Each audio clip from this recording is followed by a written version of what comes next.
everyone. So I'm back with all your answers. Not all actually, because a lot of questions were not supposed to be answered by me. Some questions were, and some were general questions which I had answered in the comment section only, or those they have DM'd me, I have answered them personally. So I have taken the questions which are aligned with my content, because I feel that a lot of questions are there in your mind when I speak about folk, about culture. Many people think a lot of things, but there's no platform that they can ask really without feeling judged or anything. So that is the reason why I had asked you that whatever is coming into your mind regarding my content, kindly ask me all the questions. And I have got amazing questions. Today I have got, I have listed down everything in my notebook so that I can answer it one by one. First question was from Kavya Kalal 1082, and the question is, how's your journey started and who inspired you regarding tribes, folklore, arts? So actually I'll just, it's a long story, but I'll make it short.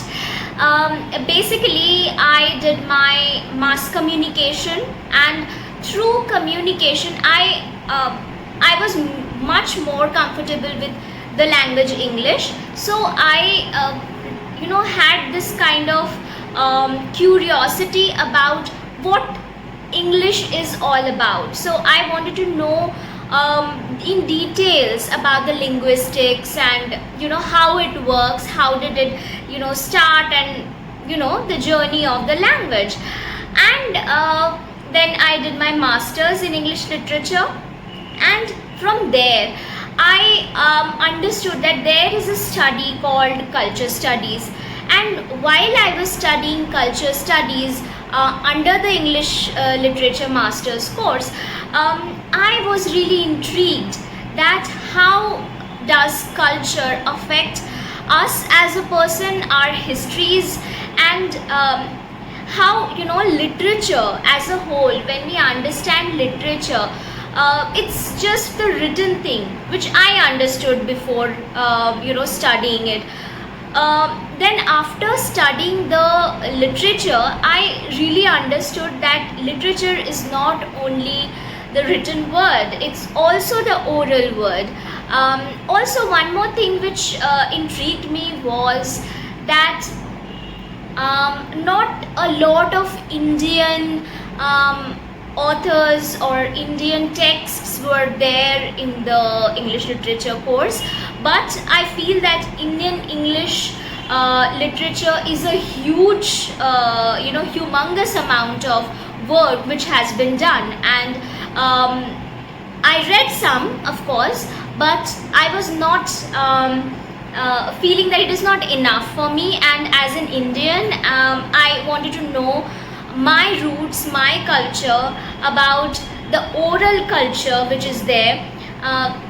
Also, the rituals, the small things which we do, like when we do prayers, the things we do, the small subtle things which are, it's kind of a social conditioning, it happened.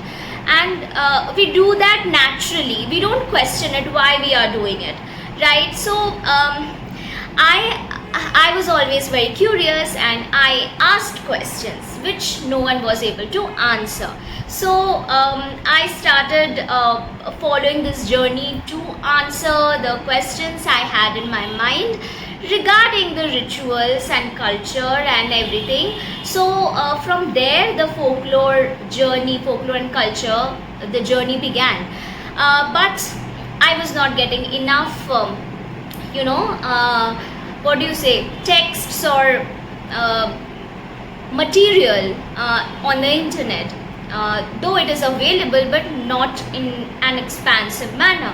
So I decided that I'll do another master's So I did another master's in folklore and culture, and that really gave me a lot of information which I keep on sharing. Not all information though, but that gave me a push, and that's how I started my journey of folklore. And about art, I think I used to paint when I was very young. I used to write poetry when I was very young, and with time I garnered that, and probably that has made something beautiful which has come up recently. And I'm now able to connect communication, now able to connect art with literature, art with folklore and culture. So that is really something which intrigues me all the time, and still I have a curious mind, so I keep on researching, and I love the information which I get, and I love to share it with you all. So thank you for the question. The next question is, I feel little more research would add quality and value to your articles. The dishes you picturized made of taro or arbi have names. I could identify one of them, patra. There were other two I could not make out. So this was Pallav Moitra, and I think he wanted to ask what are the two other photographs of. So one thing which I really wanted to say here is that I do secondary research at this point of time. So that is the reason why if I just write text in a post, would you be reading it? I don't think so. Right? It's not interesting enough to engage a lot of people. Now, why I want to engage a lot of people? I'm not getting anything monetary benefit from this. So my motive is that the kind of curiosity I have garnered in me to understand the folk culture, I want that curiosity to happen in people. Yeah, so that is my sole motive to do all of this. So this particular question arises from the particular post I did about taro. Taro is indigenous root which we eat, and also the leaves are edible, and it's an indigenous plant, and a lot of health benefits are there. So I spoke about that, I wrote about that, and of course the articles are not expansive research, I agree to that. Now you have to understand that this is a social media platform, and if I write my complete research on a social media, it happens, and the idea is very fancy, but plagiarism is something which always is there at the back of the mind when we are writing in social media, because the articles which are there in social media platform which I share, these are after reading a lot of research papers about that particular topic, about related topics, and what I feel, what I understand, I jot it down there. So it's of course not expansive, and I'm not willing to do an expansive research and give it on the social media platform. The reason being that I want to take it professionally, and I don't want to get plagiarized, so that's the reason. And about the pictures, see, the pictures which I use, that is to grab attention, that is related to the topic, and the topic was not the recipes or the dishes. It was basically how important is this indigenous plant, and So I wanted to speak about that. Not really the dishes, because I'm not the best person to talk about recipes or dishes. I had given the pictures of the recipes which you can make from taro or arbi. The name of the dishes, of course, it's there on the Google, because all the pictures are from the Google. Whatever pictures I utilize, I have told a number of times that very clearly that the pictures do not belong to me. The pictures are taken from the internet, from Google, and if you search about taro, of course you will get a lot of, if you really give the correct keywords, you will find what kind of dishes are available, what indigenous dishes do people really make to understand it really better. So some things I plan to leave to your curious mind to answer and to find out more. And as I told you, that's all my motive is. So I'm just giving you an information, a part of the information to make you curious. Nothing more than that. So you will have to dig into it, you will have to research really hard and find out more about it. I'm also doing the same, but not everything is on the internet, not everything is something which I want to post it on the internet. So I think that very much answers your question. Then what's the meaning of life? This question had been asked by Omid. So Omid, life is something a lot of writers, a lot of poets have talked about, and it's very subjective. I can't give you an objective answer. I'll always give you a subjective answer, because for me, life is about learning, about being curious, about growing till the last moment, nurturing ourselves, nurturing everything around us. I feel that's life for me. And I would ask you the same thing. What do you think? What's life for you? Okay, now we move on to the next question, which is, tell us more about how non-ethnic, non-indigenous people could come to protect ethnic marginalized tribes and allies to ward off government protection or support, which arrive with a lot of delimiting conditions. This was asked by Arnab Chatterjee. Okay, so this question is really interesting. So to answer this, I would just say that don't think that you are going to be the mouthpiece of someone or some other ethnic community. I think that it has been long that marginalized have remained marginalized because they were not given the platform to speak up their own mind. Of course, this is for sure that they know what they are doing, they know what their culture is, but because they are not getting the platform to speak for themselves, anybody else is speaking for them. So if that anybody is from a non-ethnic background, he or she would not be able to completely keep their thoughts or their understanding in a correct way.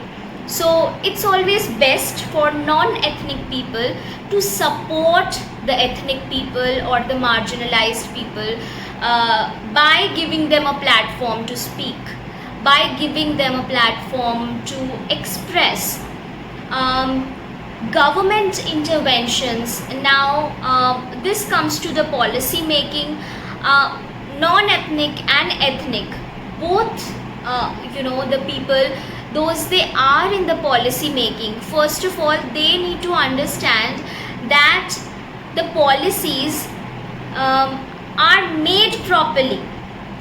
Whatever they plan in theory on paper, everything looks good, but then when it comes on to the ground, why does these policy stop working?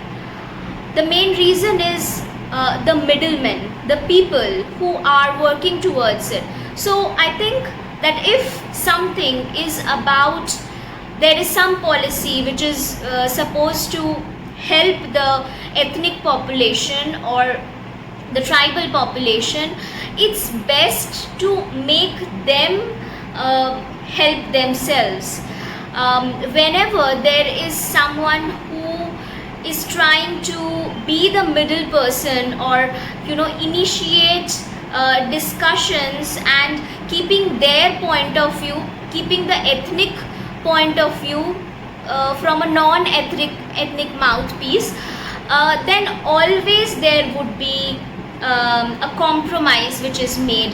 The statements or the expressions won't be completely true. So that is, I feel, the most important thing to do. Another thing is their representation. So a lot of marginalized people do feel low self-esteem, first because the education. Now another thing is that government is propagating, getting literate, is giving them promotion, and they are getting into the mainstream. But what kind of knowledge are you giving through the the generalized education system?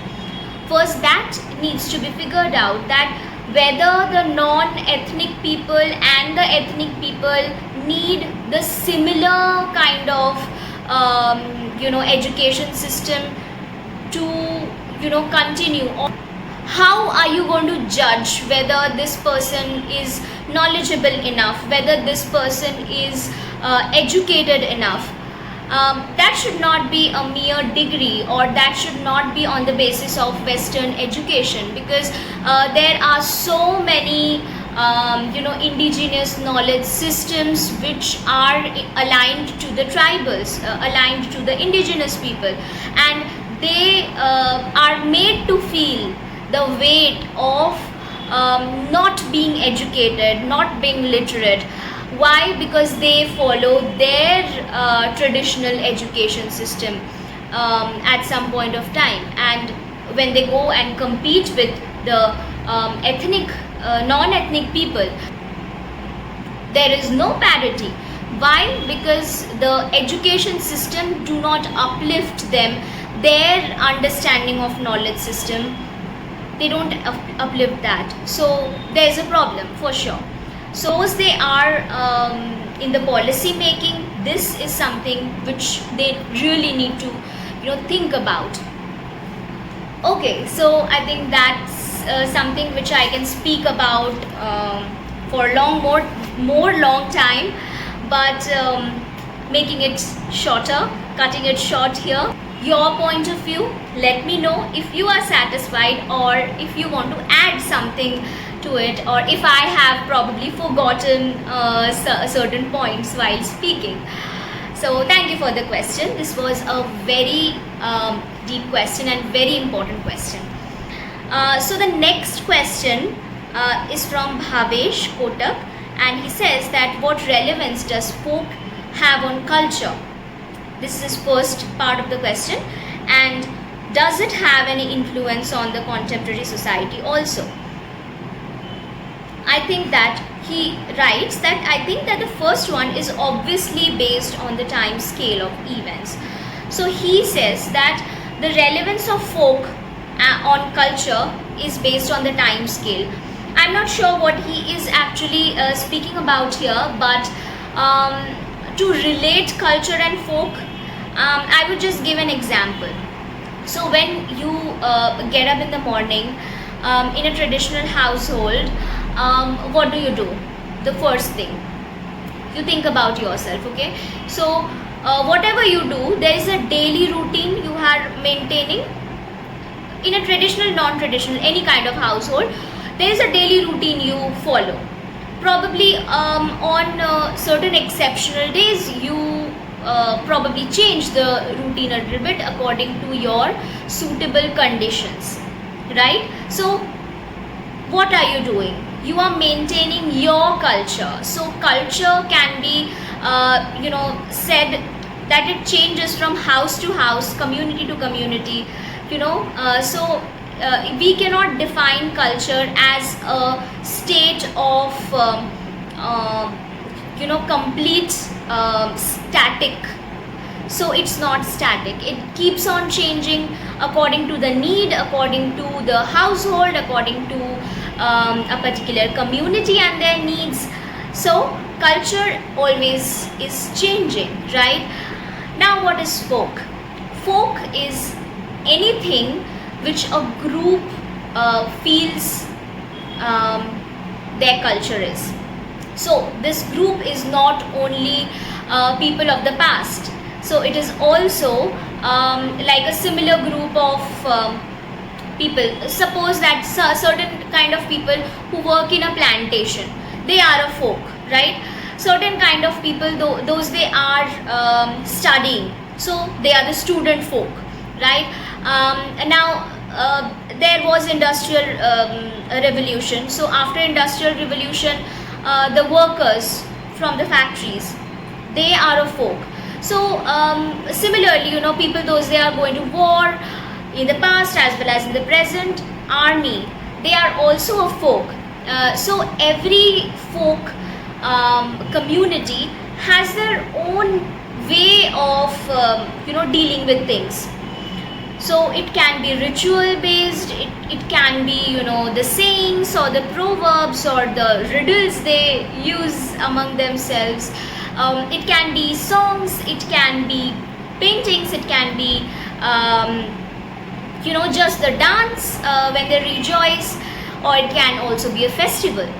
The culture of any particular community is folk culture, right? So it doesn't matter whether it is rural or urban, whether it is from the past or present or future.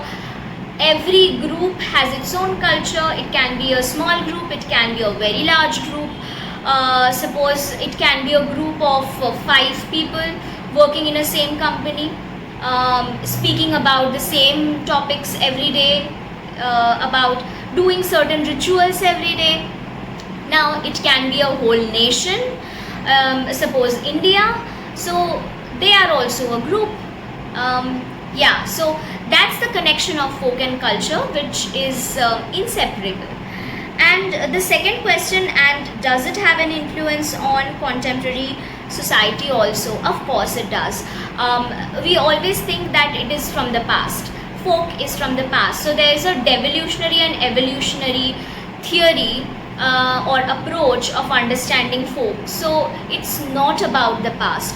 People used to think before that folk group suggests certain group who were doing certain things in the past, and these kind of traditions have been passed down from generations and still people are doing.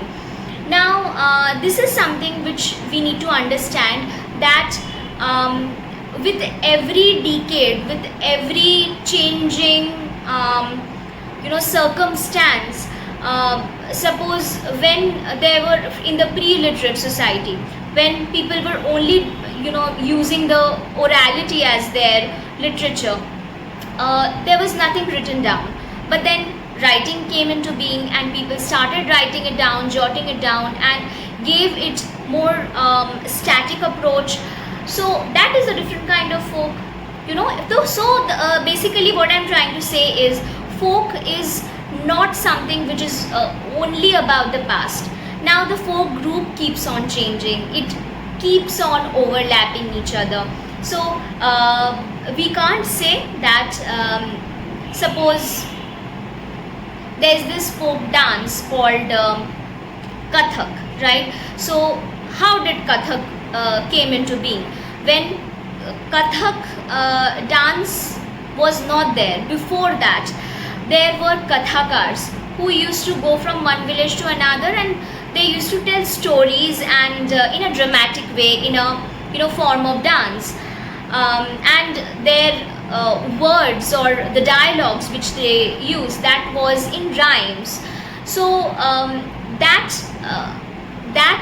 changed with time, and in the Mughal court, a dance came into being, which was a form of Kathaka tradition, and the name Kathak was given. So later on, now I think we say it as a classical dance, but the basic, the start of Kathak was folk.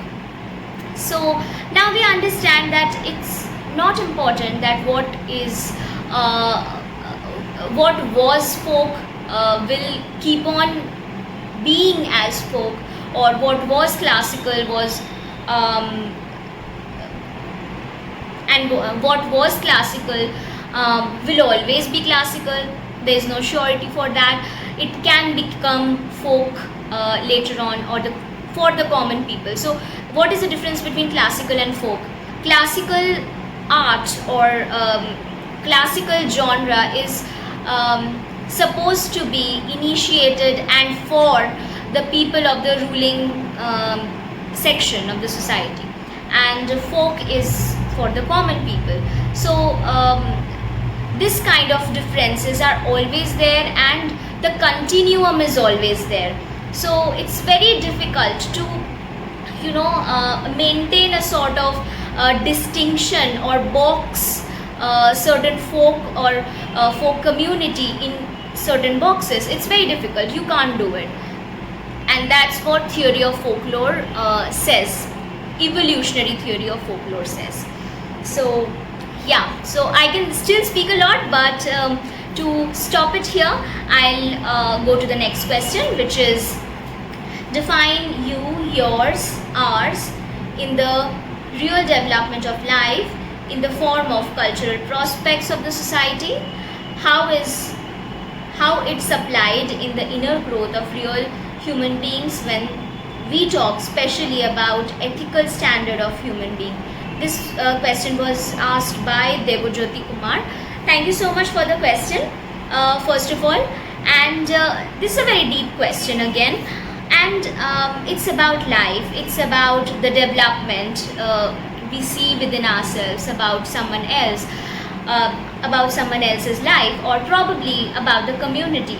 And first question I would like to put across: what is development to you? Or do you think that ethics are also structured? What are ethics, and how do we decide that something is right or something is wrong?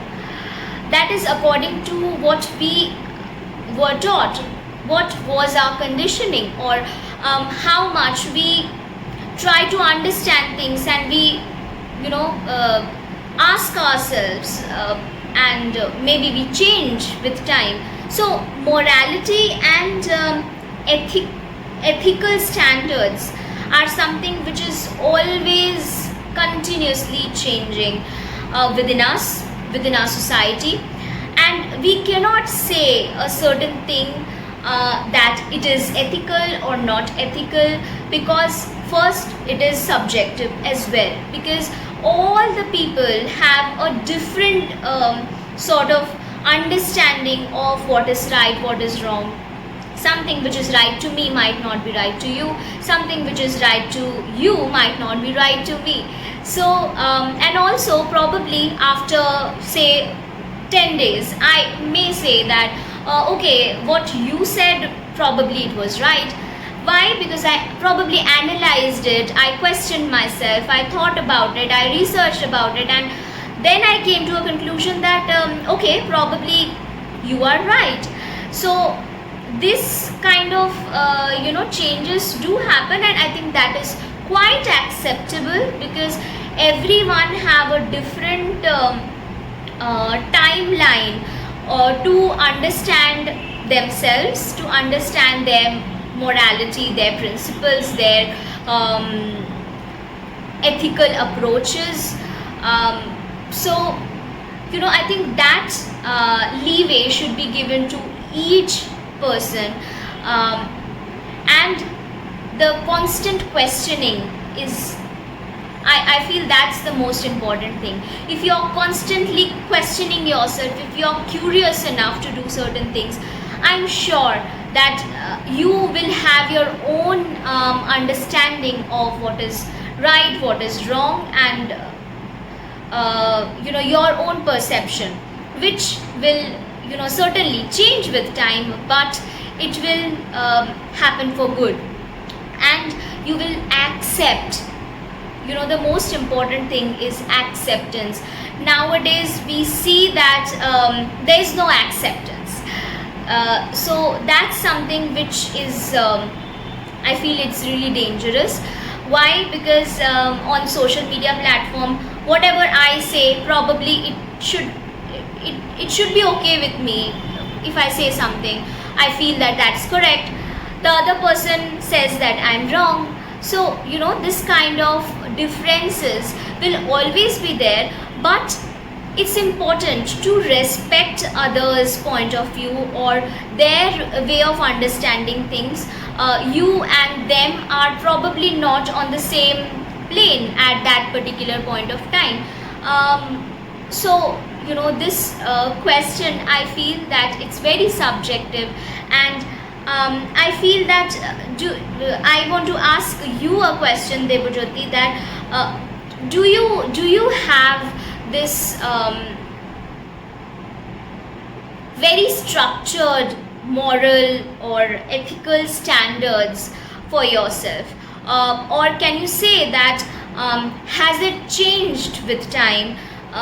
With time you have known certain new things, you have gained certain knowledge, you've grown as a person, and you have realized that the things which you said maybe 10, 12, 20 years before, now that is supposedly not correct for you, not for anybody else, for you yourself.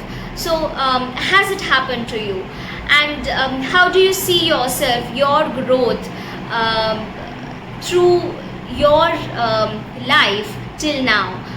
If you see every decade, how have you changed? I think that will answer a good amount of question for me.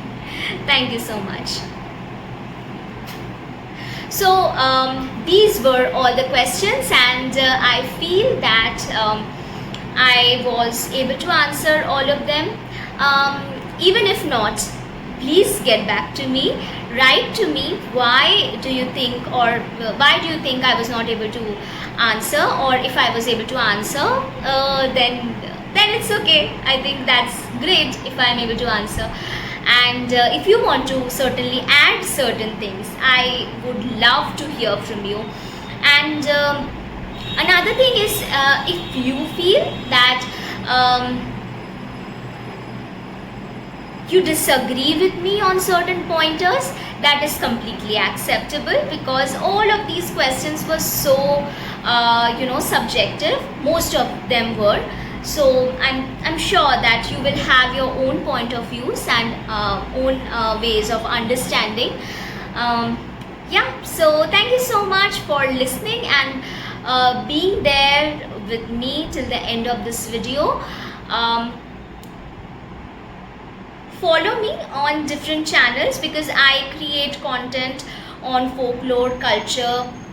I'm also a poet, so I keep on sharing my poetries on some days, like it's on my mind. Whenever I write something, I try to share it with people. If I feel that's good enough, because I write a lot, but then maybe 10% of it I share. So I keep on sharing sometimes. So all of those who have asked me that how are you, I'm good, and preparing for my UGC NET re-exam. I think that's kind of that has become a little painful. The reason being the cancellation of the exam, and then the results have not come, and they said that there would be a re-exam, but no news. I'm a little confused, and I'm sure a lot of people, those they are giving this exam, those who have given on June appeared for that exam are facing the similar issue with me like me. I hope that everything goes well, and trying to prepare, trying to study more, trying to research more on different aspects of folklore. I'm writing some more research papers, so I hope that by the end of this year they would get published, and I would be able to share it with you all. Thank you so much. Bye bye.